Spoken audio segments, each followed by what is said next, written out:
Why are we not rewarded for being who we truly are? In fourth grade, I was finally who I truly am. I started telling a story. I'll never forget this. This was really my biggest moment of my life. I told a story. I was in new school again, beaten. I was poor. We were poor. I was caught with a thimble sewing my pants by a rich kid in the bathroom, and he came back and shamed me. It was really a bad year. I was beaten in wedgies and swirlies and thrown in the toilet. And this one day I started telling a story about actually my mom beating me. And I went, oh, my God, these people are, like, paying attention. They start laughing. Man, this guy who hates me is giving me attention. And then I embellished the story. I said, yeah, she beat me so bad I had candy flying out. I was a piñata. Ah!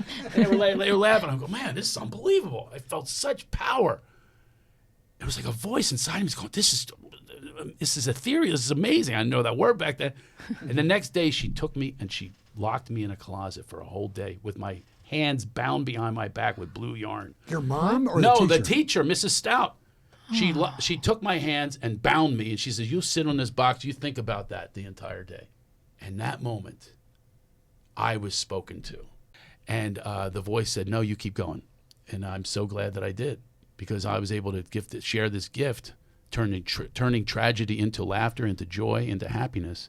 Yeah, I'm able to do. There was also power over your enemies. You got recognized from people who were beating you up, and you were also assuaging your own bad feelings. Exactly. That's exactly right. The shame went away. Really cool. It was really beautiful. It was a beautiful moment.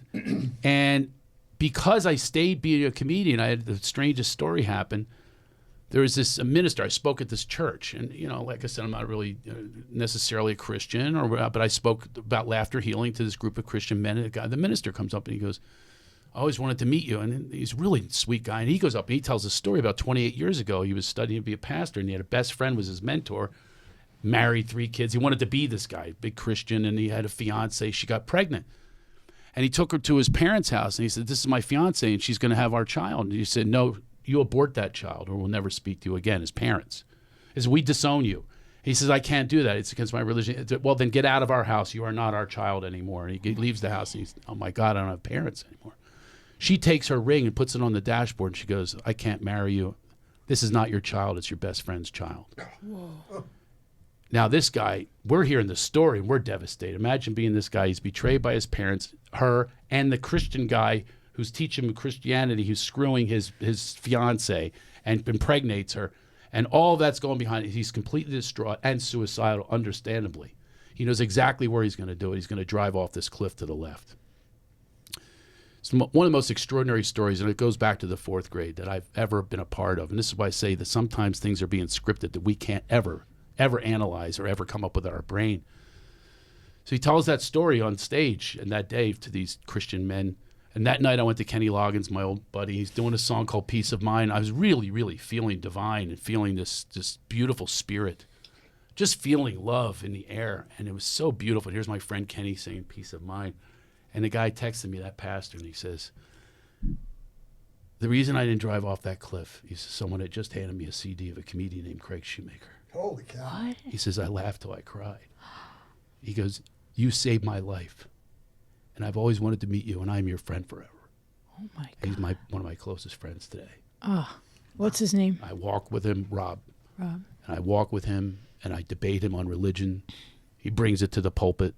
I go there sometimes. He talks about it because I have resistance to certain things like sin and things like that and religion, blah, blah, blah. And that was the moment I went, oh, that voice was strong. That voice said, you keep going. So I was able to make this comedy, to make this CD that saved this guy's life. And then a week later, he met his wife, and they're married to this day, and they have 5 children. And all of that happened because this guy happened to be handed that CD that made him laugh till he went, man, life is worth living. That's beautiful. And it gave him another chance, and it turned out his whole life flipped. I think it was the following week he met his wife. His life completely It's just flipped. like that, you were able to flip his energy. Not just that he was laughing in that moment and having that realization, but his energy shifted. Exactly. And that attracted good things. Exactly. Yeah. You're exactly right. Yeah. And it attracted his now wife to him, where he has an understanding within his spirit that this is more important than the misery. This is more important than the resentments. This is more important than the anger, the rage. This is more important to me. But we don't put it at the most. We put resentment and rage and let's get the justified misery loves company. Let's go find some people to collude and enable me. That's what my ex-wife has. Yeah. She's got all these people go, you escaped from that marriage. I think we think that it's more important. That's what they believe. I think we think it's more important to put out a fire, but it's a perceived fire. It's perceived. You're right. Yeah. Exactly right. We So- should hang out more often. Yeah, I'm tired of agreeing with you.